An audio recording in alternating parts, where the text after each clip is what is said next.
Hi guys, welcome to another week of the Sourcing Scoop, where I'll be talking about retailing tips every Friday at 1 p.m. Today, joining us is Melissa Miller, our web marketing manager. To join us in a conversation on Twitter, use hashtag Sourcing Scoop or hashtag OPLV. Without further ado, let's get started. We'll be talking about 5 different platforms today: LinkedIn, Instagram, Pinterest, Twitter, and Facebook. So, Melissa, which online platform works best for retail? It really depends on what your end goal is and what you want to achieve with your social media marketing. Each one kind of plays its own role in internet marketing, and each one can be used very differently. So even if you don't choose to use all 5, you definitely want to choose the one that works best for you and then keep going from there. Just to give you an idea, LinkedIn, one of the older social medias that's around, it's really based on resumes and job postings, and it's really about connecting with people, not companies. So, for instance, if you're looking to network with the business that's down the road, or you want to hire somebody, if you're looking for a manager for your store, or you're looking for a technician in your store, you could go to LinkedIn and really look at their whole resume, their work history, what they're looking for, what situation they're in right now, if they're actually looking for a job, and you can reach out to them and kind of start networking with them and seeing if they're interested in it. And on the reverse side, people do the same thing. They go on and they look for jobs via LinkedIn. You can also do endorsements for people. You can do recommendations for people, all that great stuff. So if you're looking for people, LinkedIn is the way that you want to go. I definitely agree. The second one we're going to talk about is Instagram. Could you tell me a little bit about Instagram and how you can incorporate that into a retail business? Sure. Instagram is one of those newer ones that came around, and it came on really, really strong, really quick. What it is, little square images that you can filter really cool. They look really cool. You can share. People can like them. People can comment on them. The thing about this with internet marketing is that you can't add your own link on there. They were very careful about this. They didn't want people just to go on there and kind of market everything. They wanted this to be really user-oriented. So the other things that you can do is that you can kind of put the message in the image that you created. You can network with people, but really what you're doing is you're building awareness for your brand. So if you're putting your products on Instagram and people are really liking it, they like that product. It's not necessarily they like you or what you're saying or the link that you posted. They legitimately like that product. And so you want people to really see that, and it's building brand awareness for your retail store. Another thing that you can do on Instagram is short 7 to 15 second videos. It includes video and audio. It's just a fun way to kind of do a little walk through your boutique, or a little mini interview with one of your customers, or somebody bought an outfit they really like and they spin around in it. It's great things like that you can do, and people, if they really like it, they will research and find out where it is. So it's definitely a valuable tool, and it's fun and it's popular, so it's really, really great to use. Do you think pictures or videos are a little more effective? It all depends on the content that you post. Right off the bat, when you don't have a lot of followers, photos are really going to be your key point here, because they're quick. People are automatically going to see them. They don't have to click on anything to view it. They can like it, and it's that instant gratification by seeing it. Once you start posting content that people really like and you start getting that following, start posting those videos, because what you're trying to do is get people to take an action and really take the time and sit there and watch the video. So you need to prove to them that your content is worth watching. So right off the bat, I think photos are going to be the way to go, and then from there start moving into your videos when you get the following. Absolutely. Now, the other one we're going to talk about is Pinterest, and it's also with a lot of photos in it. Could you talk a little bit about how Pinterest can be incorporated into your retail business as well? Sure.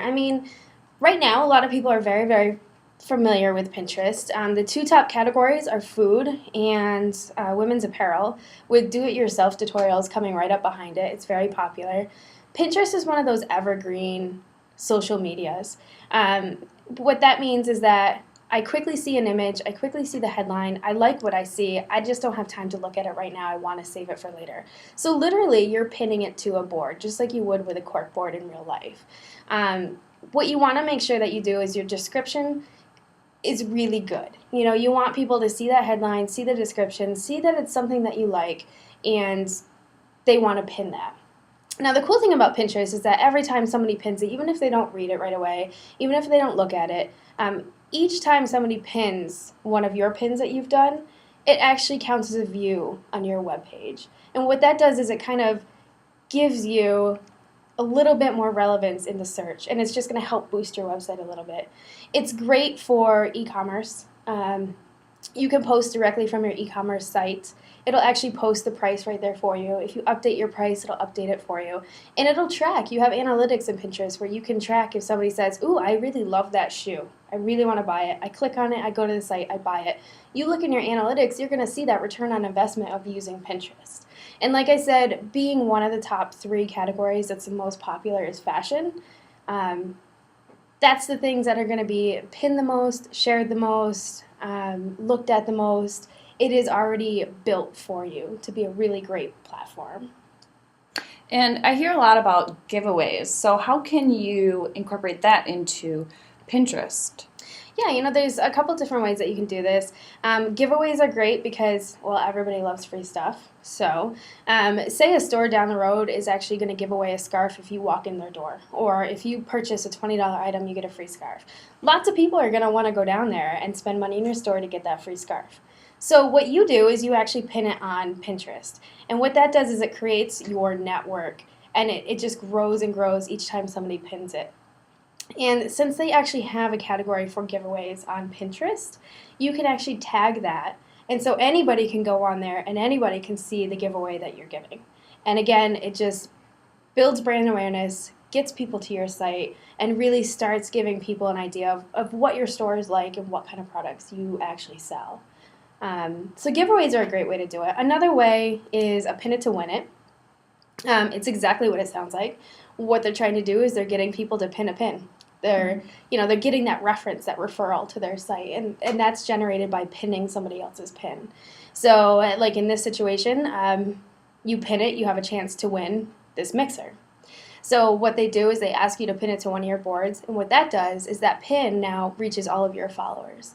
So say, the person who pinned this originally has 100 followers. Great. What if each one of those 100 followers had another 100 followers? Now you're looking at thousands of followers just by this one pin and just asking to pin it. So your return on investment of giving away this mixer is definitely there because you're just gaining that following. And a lot of times people will see, hey, they give away a lot of stuff. Hey, they have great stuff in their boutique. I want to follow them. I want to see what else they have. So you're gaining your followers. You're gaining, the views to your website, all by this pin it to win it, which is a really fun thing to do. Mm-hmm. Absolutely. And the last one that I had a question about was flash sales. What are those and how does it? Yeah, and flash sales can actually work on multiple platforms. Pinterest works really well. Again, it's kind of quick moving. It's evergreen. So flash sales basically is, for instance, this one right here is a necklace, and they're featuring it for $10. But this is only going to be featured for $10 for a limited time. And it could be an hour, it could be 2 hours, it could be 24 hours, depending on what you're selling. And what that does is it creates an urgency to buy that product. Because after that 2 hours, it's going to go right back up to $50. So people want to buy it now. So putting it on Pinterest, as long as you keep your flash sales up to date, and the link that goes to your pin is always updated, these flash sales are going to bring a lot of traffic to your website. And it's fun, and, you still sell stuff, and you're going to see a big return on investment when you're doing these. And again, it works on almost all of the platforms. So Instagram would be a great one that you could use it on as well. Mm-hmm. I agree. Last one that is my personal favorite is Twitter. How can you take that into a retail stance? Twitter is, it's not new. It's newer than, Facebook and LinkedIn. It's really based on fast-moving, real-time human conversations. So instead of just making a post out to an audience, you're really connecting with one person or a couple people, but you're having a conversation with them. You can tag people, you can put images in there, video in there, you can retweet things that other people like, you can favorite them to show them they like it. Again, it's just a very fast-moving conversation, and it's real time. So if you're going to choose to use Twitter as one of your platforms, you need to dedicate time to Twitter on a daily basis. Another great way to use Twitter is to reach out to prospects, even if it's just looking at a picture that they posted and saying, hey, I really like it. Hey, that's really cute. Where did you get that? Or just starting that interaction with them. A lot of times they'll reach out to you and they'll start following you, and that's where they're going to start seeing your products go in. Make sure it's very organic. Make sure it's not pushing a sales pitch in their face. Nobody wants that. So just make sure it's kind of a conversation going on just like you would with your friends. Use it to reach the prospects. Use it to reach out to your current customers. Encourage them to post things on there and tag them in there. Hey, I bought this great skirt at so-and-so boutique, and you can too. It's just word of mouth times a million. Mm-hmm. And you're not always going to get positive feedback. So my question is, how would you approach the negative feedback? Negative feedback is going to happen, and it's probably going to happen at the worst time ever.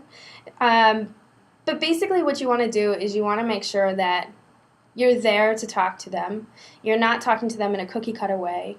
You give them a call to action, or something that they can do immediately to take care of the problem. So if you can't do something over Twitter, or you can't do something over the social media that they've talked to you about, make sure you give them a phone number that they can talk to a real person right away. Give them something that they can do right away, so they feel that instant gratification of, okay, they're going to take care of it.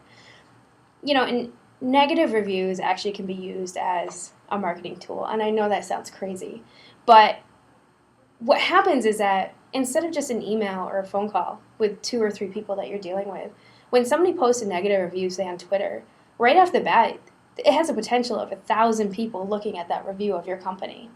How many followers they have, how many followers you have. I mean, this is going to be seen really quickly by a lot of people. So what I mean by making a marketing tool is that you can show these people how you deal with these things. Okay, something bad happened, but you know what? We're going to take care of it, and we're going to make you feel way better about this situation, and I know you're going to come back, you're going to shop at our store because I took care of it right away. I took responsibility for it.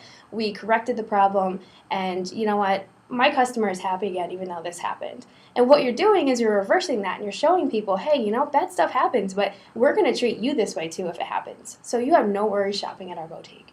So that's what I mean by using it as a marketing tool. Negative reviews aren't always negative. A lot of them can be corrected and reversed into a nice little marketing thing to show them that you can treat them like great customers. Because Twitter is real-time conversations, it sounds more like customer service. Would you agree? Absolutely. And I think it's a great tool for customer service. I just think that you need to be very dedicated to it. So, for instance, if you get a negative review and you only check Twitter once in the morning, you have a potential of missing out on this negative review for 24 hours. And then the people who posted it, or the people who see that you posted it, they're going to see, wow, this guy didn't get back to him for this long. And on Twitter, 24 hours is a huge chunk of time. It really is. After 24 hours, you're already on to the next topic. So in 24 hours not replying back to them, that's really going to hurt you. So you need to make sure that you really buckle down, and if you decide to use Twitter, you use it well, and you use it right. And, that means you're going to have to check it on at least an hourly basis. If you have interactions with people, get back to them right away, especially when it's the negative reviews. The last one is Facebook. Now, everybody is very familiar with Facebook. So how can you incorporate that into retail, and can you use Facebook as your website? You absolutely can. I wouldn't necessarily recommend it. If you have the tools to create your own website, definitely use that. But if you don't, Facebook is the next best thing, and people expect you to have a Facebook page. So if you don't have one, they're kind of a little weary about, why don't they have this online presence? Why can't I go look at this stuff online? Facebook is like a fast-moving blog, a fast-moving website, you have all the components of a website. So you have the store hours, you have the ratings, you have the contact information, you have the website information. It really does have everything a normal website would have. What it differs is that a lot of people are already on the platform. It's a very easy platform to use. So if you're uploading images or you're uploading thoughts of the day or whatever you are, it's very, very easy and user-friendly. You can do it from a mobile phone. You can do it from a desktop. It's very accessible. So I know as a retailer, you can post anything about your products or sales going on or special of the day. How about sharing any other boutiques or fashion trends? Can you do that as well? Yeah, absolutely. And we actually recommend that. If you're featuring content other than your own, you're endorsing other people. They're showing that you're giving them content that they want to see, not necessarily just content you want them to see, like products. Definitely feature other people's content on there, and definitely feature tips and tricks on, fashion, makeup, anything you can, because the more they want that information, the more they're going to come back to your page. Okay, that about wraps it up for today's Sourcing Scoop. Thank you, Melissa, for answering all of our questions and how we can keep up with our retail stores. Absolutely. So, stay trendy, retailers, and remember to join us in a conversation on Twitter, #SourcingScoop or #OPLV.